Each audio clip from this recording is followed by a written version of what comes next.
ছেলে মানুষের জীবনগুলো মনে হয় এরকমই হয়, পরিবারের কথা ভেবে, পরিবারের মানুষগুলোর সুখের কথা ভেবে তাদের নিজের জীবনকে অনেক ত্যাগ স্বীকার করতে হয়। ঠিক এরকম একটা মানুষ তার জীবনকে উৎসর্গ করে দিয়েছেন পরিবারে আরো 4 জন মানুষের জন্য।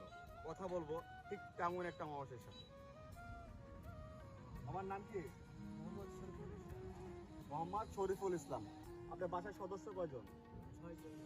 ওনার বাসার সদস্য 6 জন। আপনি একাই রোজগার করেন একাই রয়েছে। এবং একাই বাজার করে সবাইকে নিয়ে চলেন। এই যে সকালে আপনি ঘুম থেকে উঠে রিক্সা নিয়ে বের হন, আপনার কষ্ট হয় না? হ্যাঁ, অবশ্যই কষ্ট তো হবে। শত কষ্টের পরেও ওদের দিকে তাকিয়ে আপনি কষ্টটাকে স্বীকার করে নিয়েছেন। আপনি যখন অসুস্থ হয়ে থাকেন, অসুস্থ হয়ে পড়ে আছেন, তখন পরিবারের অন্য কেউ কি রোজগার করে? না। আপনাকে রোজগার করতে হয়। এটা হচ্ছে একটা